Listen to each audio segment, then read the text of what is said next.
नमो अरिहंताणं नमो सिद्धाणं नमो आयरीयाणं नमो वज्झायाणं नमो लोये सौवसाहूणं गुणानां विस्तरं वक्ष्ये स्वभावानां तथैव च पर्यायाणां विशेषेण नत्वा वीरं जिनेश्वरम्। 1008 श्री मूलनायक आदिनाथ भगवान की जय। द्वासांग जिनवाणी माता की जय। आचार्य श्रेष्ठ आचार्य गुरुवर श्री 108 देवसेन स्वामी जी महाराज की जय। आचार्य श्रेष्ठ आचार्य गुरुवर श्री 108 विद्यासागर जी महाराज की जय। तीर्थ चक्रवर्ती जगत पूज्य निर्यापक श्रमण मुनि पुंगव श्री 108 सुधा सागर जी महाराज की जय। समस्त मुनि संघ की जय। हम सभी ने आला पद्धति ग्रंथ का स्वाध्याय प्रारंभ किया था, जिसमें द्रव्य अधिकार, द्रव्य के बाद गुण अधिकार, गुण व्युत्पत्ति अधिकार, पर्याय अधिकार, पर्याय व्युत्पत्ति अधिकार, ये अपन ने समझ लिए थे। स्वभाव अधिकार पर भी अपनी चर्चा हो चुकी थी। स्वभाव अधिकार के बाद स्वभाव व्युत्पत्ति अधिकार अपन ने प्रारंभ किया था, जिसमें से जो सामान्य 11 स्वभाव बताए थे, उन 11 स्वभावों की भी व्युत्पत्ति परक जो भी परिभाषाएं, जो भी सूत्र इसमें 106 नंबर से 116 नंबर तक बताए गए थे, उसका अपन ने अध्ययन कर लिया था। एक बार पुनः इसका अपन स्वभाव अधिकार का और स्वभाव व्युत्पत्ति अधिकार का रिवीजन करेंगे, क्योंकि बीच में अभी एक हफ्ते का अपना गैप हो गया और एक हफ्ते में ये विषय ऐसा है कि रोज पढ़ते रहेंगे तो याद बना रहता है, और थोड़ा सा गैप होते ही सारा विस्मृत होने लगता है। तो एक बार अपन थोड़ा सा रिवीजन करेंगे, फिर उसके बाद अपन इस विषय को आगे बढ़ाएंगे। स्वभाव अधिकार में इधर इन्होंने बताया था कि स्वभाव 2 प्रकार के हैं। जैसे गुणों में बताया था, गुण 2 प्रकार के हैं, सामान्य गुण और विशेष गुण। इसी तरह से स्वभाव अधिकार में भी 2 भेद किए, सामान्य और विशेष। सामान्य जो स्वभाव हैं वो एक से अधिक द्रव्यों में जो पाए जाएंगे वो सामान्य स्वभाव कहलाएंगे। जैसे गुणों में लगाया था, बिल्कुल सेम अपन को ऐसे ही स्वभाव में लगाना है। तो यहां हमने आपको बताया था स्वभाव 2 प्रकार के हो गए, सामान्य स्वभाव और विशेष स्वभाव। जो स्वभाव एक से अधिक द्रव्यों में पाए जाएं उसे हम सामान्य स्वभाव कहेंगे, और जो किसी एक ही द्रव्य की विशेषता बताते हैं ऐसे स्वभावों को अपन विशेष स्वभाव के अंतर्गत रखेंगे। सामान्य स्वभाव 11 बताए गए थे। अस्ति स्वभाव, नास्ति स्वभाव, नित्य स्वभाव, अनित्य स्वभाव, एक स्वभाव, अनेक स्वभाव, भेद स्वभाव, अभेद स्वभाव, भव्य स्वभाव, अभव्य स्वभाव और परम स्वभाव। एते द्रव्याणाम एकादश सामान्य स्वभाव। ये द्रव्यों के एकादश यानी 11 सामान्य स्वभाव कहलाते हैं। सामान्य का मतलब ये सभी द्रव्यों में पाए जाएंगे, ठीक है। फिर इसके बाद चेतन स्वभाव, अचेतन स्वभाव, मूर्त स्वभाव, अमूर्त स्वभाव, एक प्रदेश स्वभाव, अनेक प्रदेश स्वभाव, विभाव स्वभाव, शुद्ध स्वभाव, अशुद्ध स्वभाव, उपचरित स्वभाव। एते द्रव्याणाम 10 विशेष स्वभाव। ये द्रव्यों के 10 विशेष स्वभाव हैं, ये सभी द्रव्यों में नहीं पाए जाएंगे। सामान्य स्वभाव सभी द्रव्यों में हैं, विशेष स्वभाव सभी द्रव्यों में नहीं होंगे। स्वभाव और गुण इन दोनों में हमने आपको अंतर बताया था। अंतर कितना है?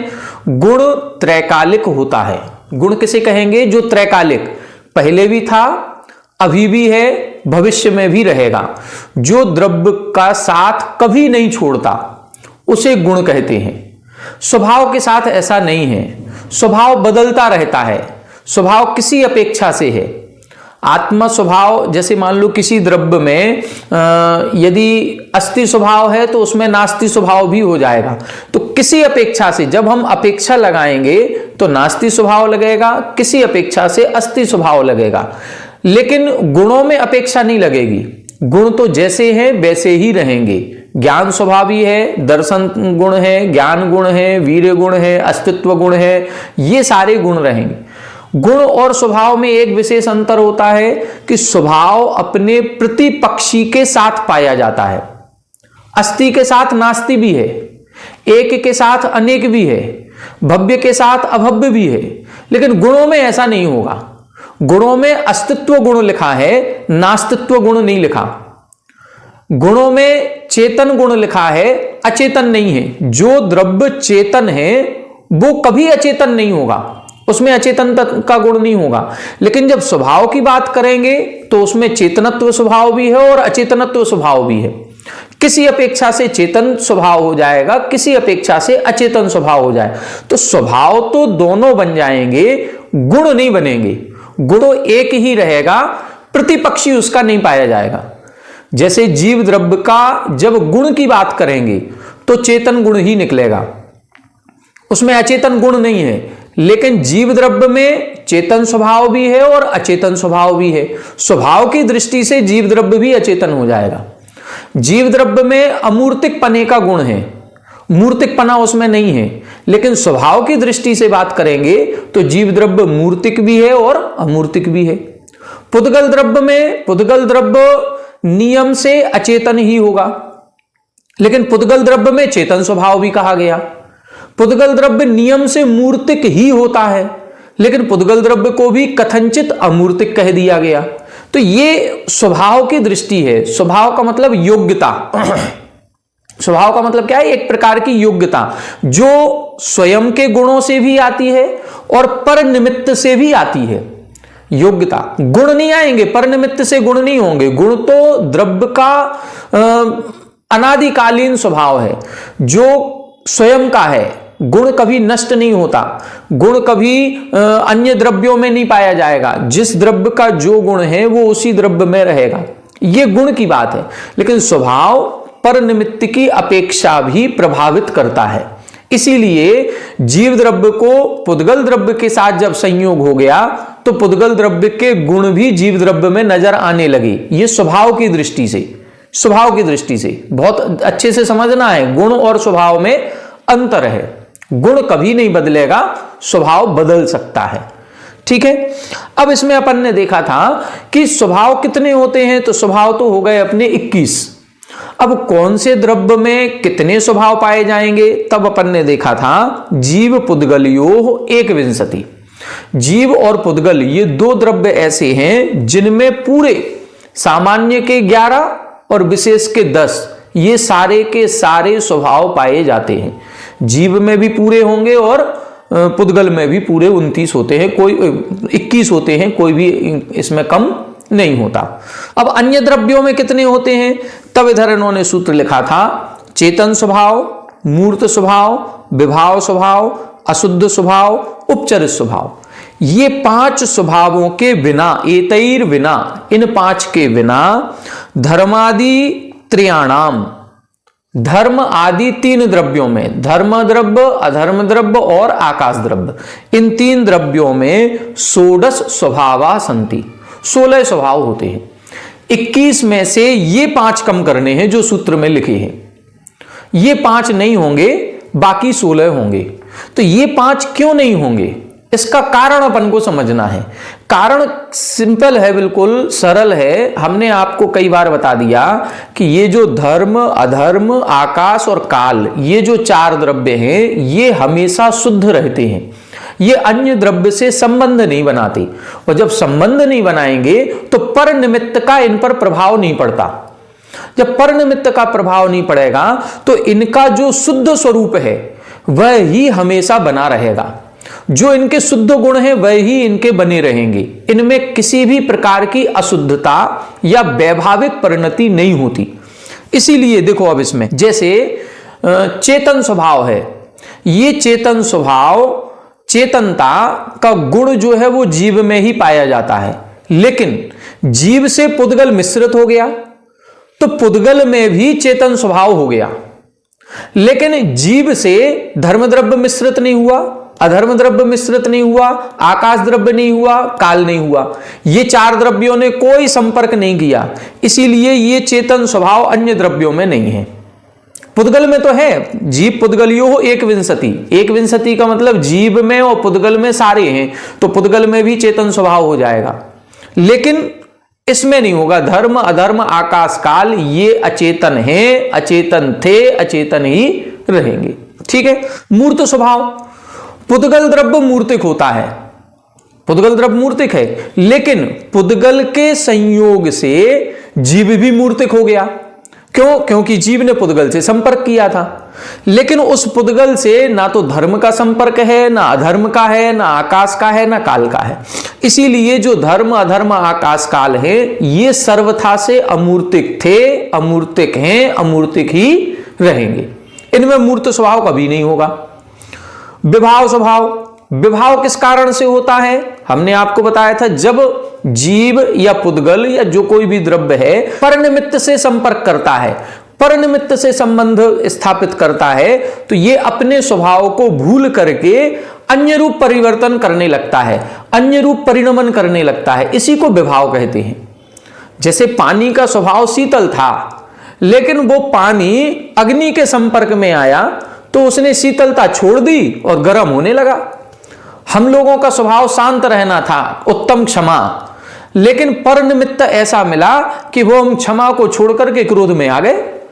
हमारा स्वभाव मार्दवपने का था, आर्जवपने का था, शौच धर्म का, जितने ये 10 धर्म बनाए गए ये हमारी आत्मा के स्वभाव थे, लेकिन हमें पर निमित्त मिला तो हम क्रोध मान माया लोभ कसाय करने लगे, तो वैसा हमारे अंदर विभाव या वैभाविक परिणति आ गई।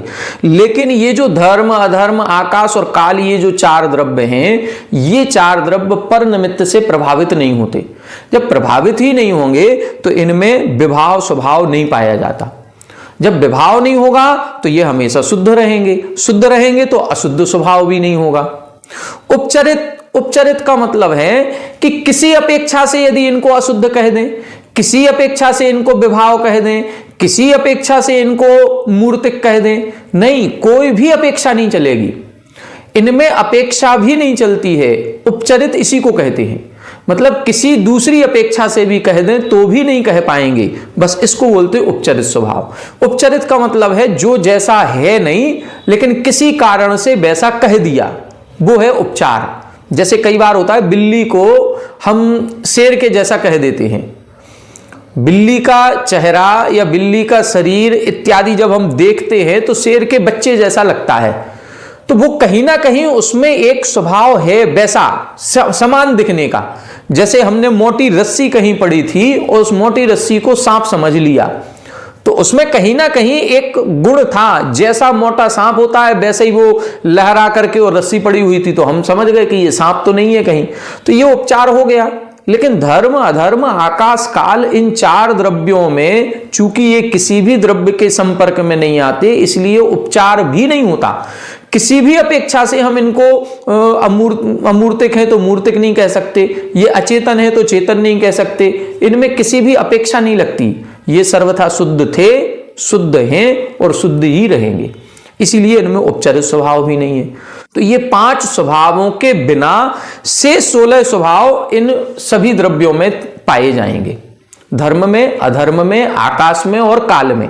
अभी इधर काल की चर्चा नहीं है, काल की चर्चा अगले सूत्र में होगी, लेकिन ये 5 स्वभाव तो काल में भी नहीं है। काल में कितने होते हैं इसके लिए अगला सूत्र लिखा, तत्र बहुप्रदेशत्वम बिना।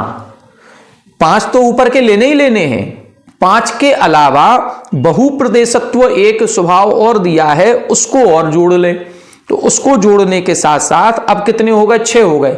तो ये 6 स्वभावों के बिना कालस्य 15 स्वभाव, काल द्रव्य में 15 स्वभाव होते हैं।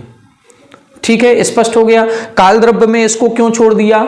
बहुप्रदेशीपना, क्योंकि काल द्रव्य का जो अणु है वो एक प्रदेशी ही होता है, इसमें भी उपचार नहीं होता। जैसे पुद्गल द्रव्य का अणु भी एक प्रदेशी है, पुद्गल का अणु भी एक प्रदेशी है, काल का अणु भी एक प्रदेशी है, लेकिन पुद्गल के अणु में उपचार कर दिया जाता है। उपचार कैसा? कि ये भविष्य में स्कंध बन सकता है, या ये पूर्व में स्कंध था, तो पूर्व नैगम नय की अपेक्षा या भावी नैगम नय की अपेक्षा से उसको उपचार कथन करके अभी हमने बहुप्रदेशी कह दिया। लेकिन काल द्रव्य का अणु ना तो भूतकाल में बहुप्रदेशी था, न भविष्य काल में बहुप्रदेशी होगा, न वर्तमान में है, तो ये उपचार भी उसमें नहीं है, इसीलिए इधर बहुप्रदेशी पने को रहित बताया गया। तो काल द्रव्य में कितने गुण स्वभाव होंगे? 15 स्वभाव होंगे। 11 तो सामान्य होंगे और 4, ये 6 को हटाने के बाद 4 और बचेंगे, वो पाए जाएंगे। अब 4 कौन कौन से पाए जाएंगे? जैसे चेतन अचेतन में से एक होगा, अचेतन स्वभाव हो जाएगा। मूर्त अमूर्त में से एक होगा, अमूर्त स्वभाव हो जाएगा। एक प्रदेश अनेक प्रदेश में से एक प्रदेश स्वभाव हो जाएगा और शुद्ध स्वभाव हो जाएगा। ये 4 स्वभाव पाए जाएंगे, बाकी 6 नहीं पाए जाएंगे। तो ये काल द्रव्य की चर्चा हो गई। कुल मिलाकर के अब अपन जब स्वभावों पर चर्चा करेंगे तो अपन को इतना समझना है कि स्वभाव 21 होते हैं, 11 सामान्य होते हैं, 10 विशेष होते हैं। जीव और पुद्गल इनमें सारे स्वभाव पाए जाते हैं, 21 के 21 पूरे सामान्य भी हैं और विशेष भी हैं। लेकिन धर्म अधर्म आकाश और काल इन 4 द्रव्यों में ये 21 नहीं होते, इनमें कुछ कम होते हैं। कितने कम करेंगे? तो 5 तो ये कम कर देंगे। चेतन स्वभाव, मूर्त स्वभाव, विभाव, अशुद्ध और उपचरित, ये धर्म अधर्म आकाश में कम करना है। काल द्रव्य में अनेक प्रदेश या बहु प्रदेश को भी कम कर देना है। बस ये स्वभावों की चर्चा अपनी स्वभाव अधिकार का एक सामान्य से रिवीजन अपना हो गया। अब इन स्वभावों की परिभाषा क्या होती है इसको भी अपन ने समझा था स्वभाव व्युत्पत्ति अधिकार के अंतर्गत, सूत्र नंबर 106। अभी अपन सूत्र नंबर 30-31 देख रहे थे, अब निकालें 106 से लेकर के 116 तक। इसमें अपन रिवीजन करें कि अस्ति स्वभाव क्या कहलाता है, नास्ति स्वभाव क्या कहलाता है। इसका सामान्य जो 11 स्वभाव हैं उनका वर्णन आएगा। ठीक है, देखें 106 नंबर, स्वभाव लाभात अच्युतत्वात् अस्ति स्वभावः। क्या बता रहे हैं? स्वभाव लाभात, जो द्रव्य का स्वभाव लाभ हो चुका है या जिस द्रव्य का जो स्वभाव है उस स्वभाव से अच्युत, च्युत का मतलब है छूट जाना और अच्युत का मतलब है नहीं छूटना। तो जिस द्रव्य का जो स्वभाव प्राप्त हो गया है उस स्वभाव को नहीं छोड़ना ही अस्ति स्वभाव कहलाता है। जैसे हमने आपको उदाहरण दिया था, नींबू में खट्टापन होता है तो नींबू हमेशा खट्टेपन से सहित पाया जाएगा। शक्कर मीठी होती है तो वो मीठी ही मिलेगी, नीम कड़वी होती है तो वो कड़वी ही रहेगी। इस प्रकार से यहां अपन को समझना है। अब आगे बता रहे थे, परस्वरूपेण अभावात नास्ति स्वभावा। अस्ति स्वभाव में क्या है? जैसे हमारी आत्मा है ये ज्ञानात्मक होती है, ज्ञान गुण से सहित है, तो हमेशा भी जीव पाया जाएगा वो ज्ञान से सहित ही होगा, चाहे भले वो ज्ञान अत्यंत सूक्ष्म क्यों ना हो। निगोदिया जीव का ज्ञान है वो अत्यंत सूक्ष्म क्यों ना हो, लेकिन ज्ञान तो होगा, ज्ञान से रहित नहीं होगा। बस इसको बोलते अस्ति स्वभाव। अस्ति स्वभाव का मतलब जीव का जो स्वभाव है वो जानना देखना है, तो वो जानने देखने से रहित नहीं पाया जाएगा। पुद्गल का स्वभाव है स्पर्श रस गंध वर्ण से सहित होना, तो कभी भी पुद्गल स्पर्श रस गंध वर्ण इन 4 गुणों से रहित नहीं होगा, हमेशा होगा। छोटे से छोटा कण भी होगा तो उसमें भी स्पर्श रस गंध वर्ण पाया जाएगा। धर्म द्रव्य का स्वभाव है गति हेतुत्व, तो इस गति हेतुत्व से रहित नहीं होगा धर्म द्रव्य, इसका नाम है अस्तित्व या अस्ति स्वभाव। नास्ति स्वभाव किसे कहते हैं?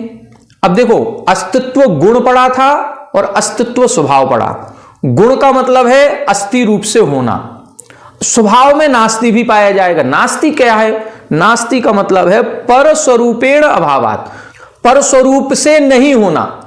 जीव में ज्ञान दर्शन पाया जाता है तो जीव में ही ज्ञान दर्शन पाया जाएगा, पुद्गल में नहीं पाया जाएगा, इसका मतलब है नास्ति स्वभाव। पुद्गल में जो स्पर्श रस गंध वर्ण है वो जीव में नहीं है, ये नास्ति स्वभाव। हम जीव हैं, पुद्गल नहीं है। 2 सेंटेंस बोले, हम जीव हैं, ये अस्ति स्वभाव, पुद्गल नहीं है, ये नास्ति स्वभाव। हम हैं, तुम नहीं हो। भाई हर एक व्यक्ति का एक स्वयं के गुण है, स्वयं का एक चेहरा है, स्वयं का एक नाम है। हम हो सकते हैं, आप नहीं हो सकते। कई बार अपन एक दूसरे की तुलना करते हैं, उसको देखो वो कैसा है, वो कितना पढ़ता है, उसको देखो वो सुबह मंदिर जाता है। अरे उसका स्वभाव अलग है, मेरा स्वभाव अलग है, एक दूसरे की तुलना नहीं कर सकते। बस इसी का नाम है नास्ति स्वभाव। हम हैं, वो नहीं है। जहां नहीं पना आ जाता है, जैसे हमने आपको उदाहरण दिया, ये आलाप पद्धति की किताब है, तत्वार सूत्र की नहीं है। इसका मतलब आलाप पद्धति की है, ये अस्ति, तत्वार सूत्र की नहीं है, ये नास्ति। तो हर द्रव्य में कहीं ना कहीं स्वचतुष्टय की अपेक्षा से अस्ति है और पर की अपेक्षा से नास्ति है। हम लड़का है, लड़की नहीं है, ये पुरुष है, महिला नहीं है, ये कमरा है, हॉल नहीं है, कहीं भी ये कुर्सी है, टेबल नहीं है। तो हर जगह कहीं ना कहीं एक नहीं शब्द हम लगा सकते हैं। ठीक है, पेन है, पेंसिल नहीं है। तो ये चीज जो होती है उसको बोलते हैं नास्ति स्वभाव। स्वयं के स्वभाव से रहित नहीं होना ये अस्ति स्वभाव है, और अन्य रूप से नहीं होना ये नास्ति स्वभाव कहलाता है। ठीक है, अब आटे से रोटी भी बनती है, उसी से पराठा भी बनता है, उसी से पूड़ी भी बनती है, लेकिन रोटी रोटी है, पूड़ी नहीं है। रोटी रोटी है, पराठा नहीं है, अंतर तो है ना। यदि नाम अलग अलग है, इसका मतलब है उसके स्वरूप में भी अंतर है। यदि नाम अलग है, उसकी संज्ञा अलग है, उसके गुण अलग हैं, इसका मतलब वो वस्तु अलग है। बस इसी को बोलते हैं नास्ति स्वभाव। अब देखें नित्य स्वभाव और अनित्य स्वभाव। नित्य स्वभाव किसे कहेंगे, पहले बता रहे हैं। नित्य स्वभाव निज निज नाना पर्यायेषु तत् एव इदम इति द्रव्यस्य उपलम्भात।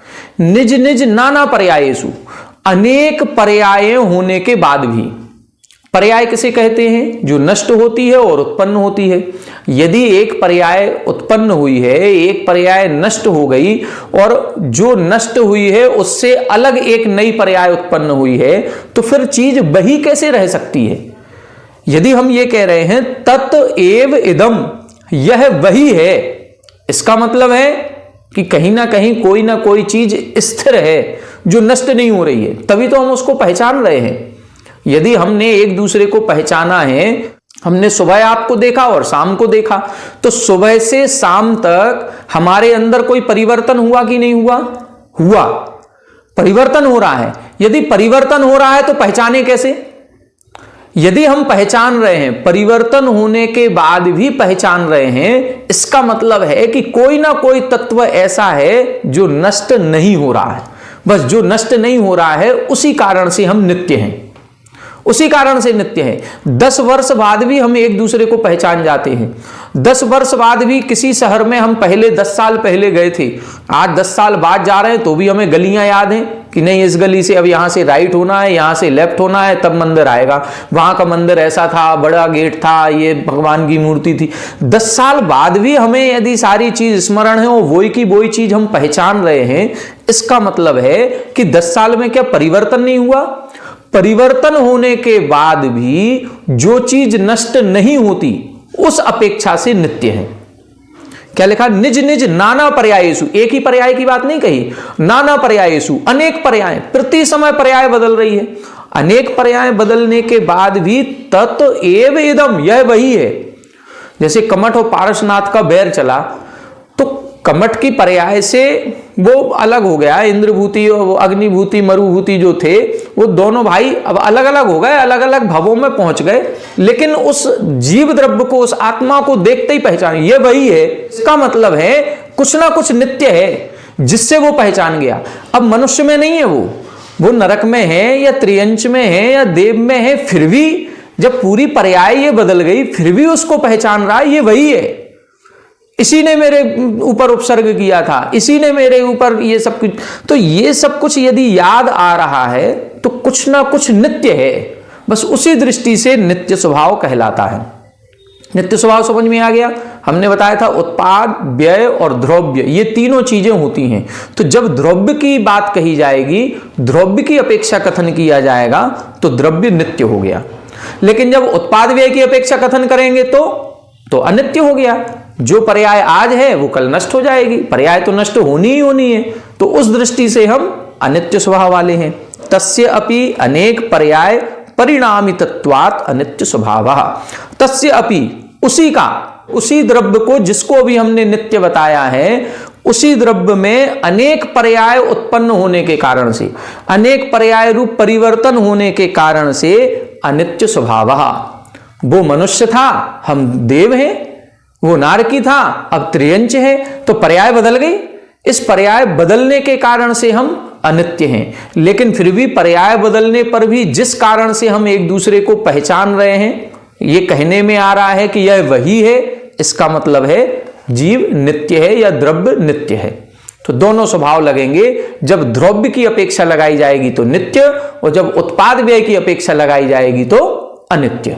ठीक है, आगे देखें, एक स्वभाव अनेक स्वभाव। स्वभावानाम एक आधारत्वात् एक स्वभाव।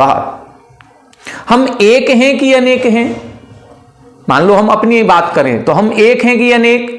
हमारे अंदर दोनों गुण हैं, हम एक भी हैं और हम अनेक भी हैं। अनेक स्वभावों का आधार एकमात्र होने के कारण मैं एक हूं, अनेक नहीं हूं। लेकिन अब हम अपनी बात करें, हम चाचा भी हैं, हम मामा भी हैं, हम पिता भी हैं, हम बेटे भी हैं। तो हम बेटे हैं कि पिता हैं? हम दोनों हैं। अपेक्षा लगेगी, अपेक्षा लगाएंगे तो हमारे अंदर चारों गुण हैं, तो हम अनेक हो गए। और लेकिन एक अपेक्षा लगाएंगे कि चारों भी मेरे अंदर हैं, इसीलिए मैं एक हूं। तो अनेक स्वभावों का आधार कितने हैं? एक अकेला। अस्ति स्वभाव किसमें है? मुझ में। नास्ति स्वभाव मुझ में, नित्य स्वभाव मुझ में, अनित्य स्वभाव मुझ में। तो मैं एक हूं, लेकिन स्वभाव इतने सारे हैं, इसलिए इतने स्वभावों की अपेक्षा से मैं अनेक रूप हो गया। जैसे आचार्य श्री के अभी गुणगान किया, सब लोगों ने विनयांजलि दी, तो आचार्य श्री एक व्यक्तित्व होते हुए भी अनंत गुणों का व्याख्यान किया गया। कोई कह रहा है कि वो बहुत अच्छे शिष्य थे, कोई कह रहा है बहुत अच्छी साधना करने वाले थे, कोई कह रहा है वो विनम्रता के भंडार थे। तो सबके दृष्टि में अलग अलग अनंत गुण होने के कारण से वो एक व्यक्तित्व ही अनेक रूप हो गया। लेकिन वो सारे अनंत गुण एक ही व्यक्ति में थे, इसलिए वो एक हो गए। तो इसीलिए इधर लिखा एक स्वभाव और अनेक स्वभाव। एक स्वभाव क्यों है? क्योंकि सभी स्वभाव एक ही द्रव्य में पाए जा रहे हैं, इसीलिए वो एक स्वभाव है। एकस्य अपि अनेक स्वभाव उपलम्भात्, एक में ही अनेक स्वभाव प्राप्त होने के कारण से अनेक स्वभावी है। एक में ही अनेक स्वभाव हैं, इसलिए हम अनेक हैं, और अनेक स्वभावों का आधार एक है, इसलिए वो एक हो गया। ठीक है, भेद और अभेद में कैसे लगाना है? गुण गुण्यादि संज्ञादि भेदात भेद स्वभावः। गुण और गुणी इन दोनों में संज्ञा आदि की अपेक्षा से भेद करना, तो भेद हो गया। ज्ञान अलग है, दर्शन अलग है, ये हमने जब भेद कर दिया, आत्मा अलग, आत्मा का ज्ञान, आत्मा का दर्शन, आत्मा का सुख, आत्मा का वीर, यदि हम ये भेद कर रहे हैं तो हम भेद स्वभाव हो गया।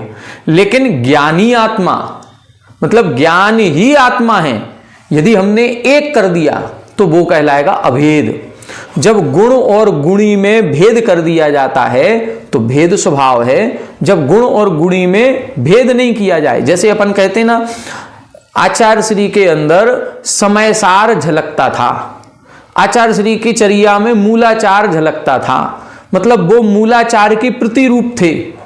अब हमें मूलाचार पढ़ने की जरूरत नहीं, हम उनकी चर्या को देख लें, मूलाचार पढ़ लिया, बस ऐसा ही मूलाचार है, ऐसा ही समयसार है। तो हमने ये क्या कर दिया? अभेद, ये अभेद। लेकिन हम कहें नहीं, ये चर्या अलग है, मूलाचार में कुछ अलग लिखा है, तो भेद हो गया। बस भेद का मतलब है हम गुण को अलग कर दें गुणी से, तो भेद है। और गुण गुणी को एक समान बोलें तो, जैसे हमने आपको शायद उदाहरण दिया था, दूध में शक्कर घोल देना। दूध में शक्कर घोल दी, अब दूध मीठा हो गया। अब ये मीठा जो हो गया है ये अभेद रूप में है, हम कह रहे हैं मीठा दूध। लेकिन यदि दूध फीका है और उसमें हम शक्कर अलग से लगा रहे हैं, शक्कर अलग कह रहे हैं, दूध अलग कह रहे हैं, तो गुण और गुणी का भेद कर दिया, तो ये भेद स्वभाव है। और गुण गुणी को आपस में मिला दिया तो एक एक बूंद में शक्कर मिल गई। अब उस शक्कर को अलग नहीं कर सकते। ये पता है कि दूध शक्कर से मीठा हुआ है, लेकिन उस शक्कर को अलग कर सकते क्या? नहीं कर सकते। वो एक मेक हो गई। बस एक मेक जब हो जाती है तो उसको अभेद स्वभाव कहते हैं। और जब हम भेद करेंगे तो ये भेद स्वभाव। तो गुण गुणी में संज्ञा आदि की अपेक्षा से भेद करना भेद स्वभाव है, और गुण गुणी में एक स्वभावत्वात् अभेद, उनमें भेद नहीं करना, ना नाम का भेद करना, ना उनके प्रयोजन का, ना उनकी संख्या का, कोई भेद नहीं करेंगे तो अभेद स्वभाव हो जाएगा। भव्य और अभव्य क्या है? हमने आपको बताया था, ये भव्य अभव्य जो हम जीव में लगाते हैं ना, भव्य जीव अभव्य जीव, ये वो नहीं है, ये वो नहीं है। यहां भव्य अभव्य स्वभाव ये सभी द्रव्यों में पाया जा रहा है, ये सामान्य स्वभाव है, और सामान्य स्वभाव तो सभी द्रव्यों में है। तो धर्म द्रव्य में भी भव्य और अभव्य दोनों स्वभाव लगेंगे, तो धर्म द्रव्य भी भव्य अभव्य हो गया, हो जाएगा। अधर्म द्रव्य में भी भव्य अभव्यपना लगेगा, काल द्रव्य में भी भव्य अभव्यपना लगेगा। ये कौन सा भव्य अभव्यपना है? ये स्वभाव की दृष्टि से भव्य अभव्यपना है। स्वभाव क्या लगाना है? इधर स्वभाव लगाना है भावी काले पर स्वरूपाकार भवनात्, जो भविष्य काल में, आगामी भविष्य में पर स्वरूपाकार भवनात्, पर रूप होगा। पर रूप होने का मतलब पर्याय उसकी बदलेगी। आज आटे रूप में है, कल यही आटा पूड़ी बनेगा, कल यही आटा पराठा बनेगा। आज आटा है, जैसे आज अपन ने आचार्य श्री के बारे में कहा, आज आचार्य श्री भले ही मनुष्य पर्याय में थे, कल ये तीर्थंकर बनेंगे। ये भावी पर्याय। ये क्यों भव्य स्वभाव है? क्योंकि उनमें तीर्थंकर बनने की योग्यता है, उस योग्यता का नाम भव्य स्वभाव है। उस आटे में रोटी बनने की योग्यता है, उस आटे में पूड़ी बनने की योग्यता है, उस आटे में पराठा बनने की योग्यता है, उस आटे में बाटी या चूरमा आदि जो भी बनाया जाता है वो बनने की योग्यता है। योग्यता होने का नाम भव्य स्वभाव। ठीक है। अब कालत्रयेपि पर स्वरूपाकार अभवनात् अभव्य स्वभाव। कालत्रयेपि, न भूतकाल में, न भविष्य में, न वर्तमान में, तीनों कालों में जो पर स्वरूप नहीं होगा उसको बोलेंगे अभव्य स्वभाव। ठीक है। अभव्य स्वभाव का मतलब जो अन्य रूप नहीं होगा। जीव पुद्गल कितने भी मिले हुए रह जाएं, लेकिन जीव का एक भी प्रदेश कभी अचेतन रूप नहीं होगा। जीव का कभी एक भी प्रदेश पुद्गल रूप नहीं होगा। अनादिकाल से कर्म और आत्मा मिली जुली है, लेकिन अनादिकाल से मिले होने के बाद भी आज तक कर्म का एक भी परमाणु जीव रूप नहीं हुआ, जीव का एक भी परमाणु कर्म रूप नहीं हुआ। बस इसको बोलेंगे अभव्य स्वभाव। जीव में जीव रूप से परिणमन करने की योग्यता है, यह भव्य स्वभाव। लेकिन जीव में पुद्गल रूप से परिणमन करने की योग्यता नहीं है, ये अभव्य स्वभाव। धर्मद्रव्य रूप से परिणमन करेगा, उसमें गति चलाने में सहायता करने का गुण है, ये भव्य स्वभाव। लेकिन धर्मद्रव्य में स्थिति ठहराने की योग्यता नहीं है, ये अभव्य स्वभाव। तो भव्य अभव्य दोनों भी पाए जाएंगे। हमारे अंदर देवत्व प्राप्त करने की योग्यता है, ये कहलाएगा भव्य स्वभाव। लेकिन हम नरक में कभी नहीं जाएंगे, यह अभव्य स्वभाव। लेकिन अब कोई जीव जो नरक भी जा सकता है, त्रियंची भी बन सकता है, मनुष्य। जैसे आपको बताएं, जितने देव हैं ये अगले भाव में नियम से या तो मनुष्य बनेंगे या त्रियंच बनेंगे। देव कभी देव पुनः नहीं बन सकता और नरक में नहीं जा सकता। इसका मतलब देव में मनुष्य और त्रियंच पने की योग्यता है, यह भव्य स्वभाव। लेकिन देव से पुनः देव और नारकी बनने की योग्यता नहीं है, यह अभव्य स्वभाव। मनुष्य में चारों भी बनने की योग्यता है, तो ये भव्य स्वभाव हो जाएगा। इसी तरह से लगेगा, जिसमें हम भविष्य काल में जिस रूप हो सकते हैं उस स्वभाव का कथन करेंगे तो भव्य है, और जिस स्वरूप में हम कभी नहीं होंगे, ना पूर्व में थे ना भविष्य में कभी होंगे, उसको बोलेंगे अभव्य स्वभाव। जीव कभी पुद्गल नहीं बनेगा, पुद्गल कभी जीव नहीं बनेगा। धर्म कभी अधर्म रूप नहीं होगा, अधर्म कभी धर्म आदि द्रव्य रूप नहीं होगा, ये अभव्य स्वभाव कहलाएगा। परम स्वभाव किसे कहते हैं? पारिणामिक भाव प्रधानत्वेन। हर द्रव्य का एक पारिणामिक भाव होता है, जो किसी अन्य निमित्त से नहीं हो रहा है, जो स्वभाव से होता है, उसको हम परम स्वभाव कहते हैं। जैसे जीव में जीवत्व, पुद्गल में पुद्गलत्व, धर्म द्रव्य में गति हेतुत्व। ये गति हेतुत्व कहीं किसी निमित्त से आ गया हो, नहीं, ये उसका स्वभाव है, अनादिकाल से है, अनंत काल तक रहेगा। जीव में जीवत्व अनादिकाल से है, अनंत काल तक रहेगा, इसको बोलेंगे परम स्वभाव। जैसे जो कभी नष्ट नहीं होता। पारिणामिक भाव अपन ने तत्वार सूत्र जी में पढ़े होंगे, 3 पारिणामिक भाव कहे, जीवत्व, भव्यत्व, अभव्यत्व। लेकिन जब सिद्धावस्था होती है तो मात्र एक जीवत्व रहता है, भव्य अभव्यपना नहीं रहता। क्योंकि भव्य अभव्यपना या तो भव्य होगा या अभव्य होगा। उधर जो भव्य अभव्य की बात है वो योग्यता, कौन सी योग्यता? सम्यक दर्शन को प्राप्त करने की योग्यता। जिस जीव के अंदर सम्यक दर्शन प्राप्त करने की योग्यता है वो भव्य है, जिसके अंदर ये सम्यक दर्शन प्राप्त करने की योग्यता नहीं वो अभव्य। अब हमारे अंदर सम्यक दर्शन प्राप्त करने की योग्यता, हम भव्य हैं, और भव्य होने के बाद हमने सम्यक दर्शन भी प्राप्त कर लिया, सम्यक ज्ञान भी प्राप्त कर लिया, सम्यक चारित्र भी प्राप्त कर लिया, कर्मों की निर्जरा भी कर दी और मोक्ष मिल गया। अब मोक्ष हो जाने के बाद अब भव्य स्वभाव रहेगा कि नहीं? अब नहीं रहेगा। अब भव्य स्वभाव नाश हो जाएगा। क्यों? क्योंकि उस योग्यता का जो फल मिलना चाहिए था वो फल मिल गया, वो फल मिल गया, इसलिए वो स्वभाव नष्ट हो जाएगा। परम स्वभाव किसे कहते हैं? परम स्वभाव उसे कहते हैं जो कभी नष्ट नहीं होता, जो पहले भी था, आज भी है और भविष्य में भी रहेगा।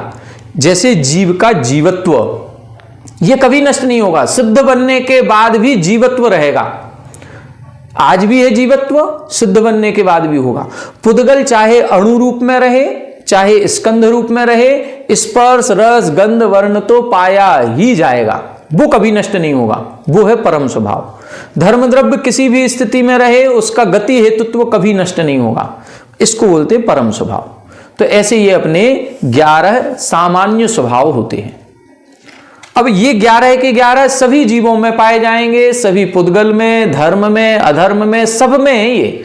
अब धर्म द्रव्य की बात करें तो धर्म द्रव्य में अस्थिपना है कि नहीं है? है, क्योंकि धर्म द्रव्य गति करने में सहायता करता है, तो ये अस्थि स्वभाव। धर्म द्रव्य में नास्ति स्वभाव, धर्म द्रव्य स्थिति ठहराने में मदद नहीं करता, धर्म द्रव्य चलाने में सहायता करता है, ये अस्थि है, ठहराने में नहीं करता, ये नास्ति स्वभाव हो गया।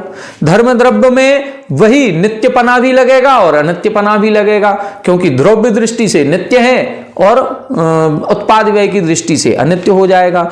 धर्म द्रव्य में एक स्वभाव भी है, अनेक स्वभाव भी हैं।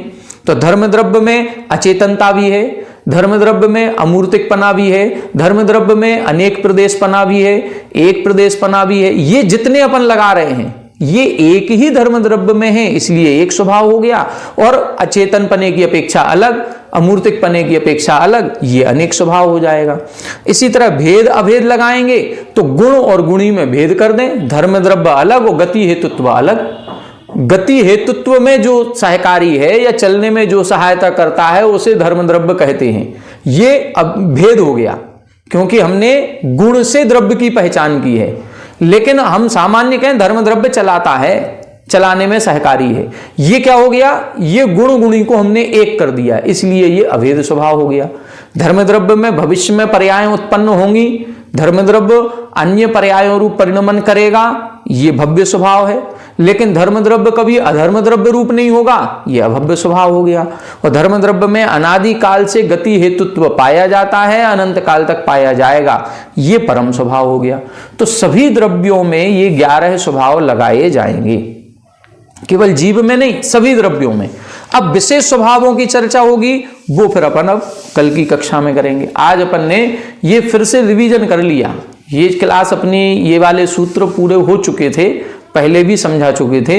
यदि अभी भी कुछ कमी रह जाए, यदि नहीं समझ में आया हो तो आप लोग पूछ लीजिएगा, तो फिर बाद में और बता देंगे।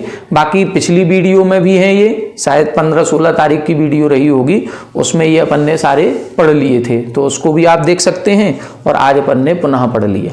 अब कल अपन इनके विशेष स्वभावों पर चर्चा करेंगे। आज इतना ही, आप लोगों के जो जिज्ञासा समाधान हो वो पूछ लें।